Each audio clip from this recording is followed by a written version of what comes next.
Hey, it's Zlat, and I'm here once again to talk about what's happening in Czech politics.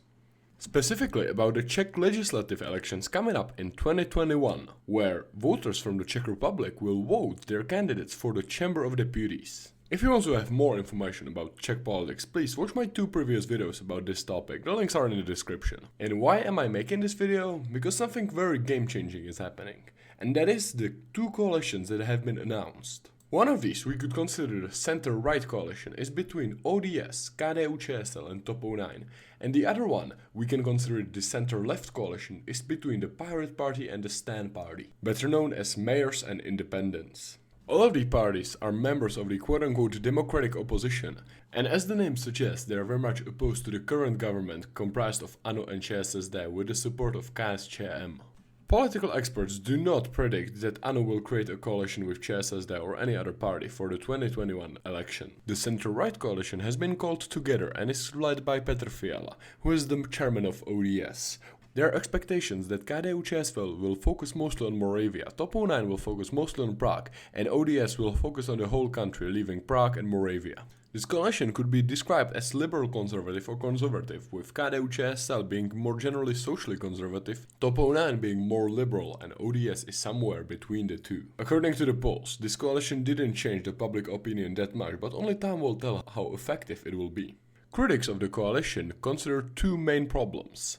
The first problem, they said, is that there is a potential for the coalition to break up right after the election, and the second problem is that some critics say that the coalition will be willing to work with Andrej Babiš. As of now, we of course cannot tell if the first claim is true, and the second claim is probably not true. Why? Because many of the voters of TOP09 and ODS are strictly opposed to Andrej Babiš. Working together with Andrej Babiš would lead to massive numbers of supporters going elsewhere, which would not be beneficial for the parties, and would probably ultimately kill TOP09.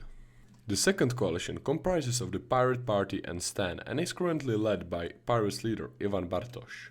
In general, we could consider the Pirate Party being a bit more left-wing, and STAN being peakly centrist, moving slightly to the left. People who criticize this coalition mainly talk about this coalition being too economically left-wing, but only time will tell if it actually will be. Current polls are fairly undecisive and they are ever-changing, but all of them predict that no party or no coalition will have enough seats to form the government alone. Most of them also predict that ANO will finish first, the center-left coalition will finish second, and the center-right coalition will finish third. Some of them even predict that ČSSD and KSČM will not be able to get into the Chamber of Deputies, having their numbers drop below the 5% mark. If that would indeed happen, ANO would have a very bad time in trying to form the governmental coalition. Those are the facts stated, and now let's get into the more theoretical or predictive area. I will be saying my theory, so please do not take these as facts. Thank you very much. I think that there are four possible outcomes of this election. One of them is, if ČSSD and KSČM manage to get enough popular support, they will get into the Chamber of Deputies and Andrej Babiš, or ANO, will form a coalition with them. The coalition will be very similar to the current government, maybe with more influence from KSČM.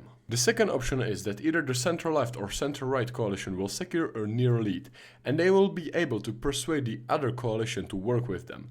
This would result in a very loose coalition which we could easily break, but there would be areas such as foreign policy the coalition could agree on.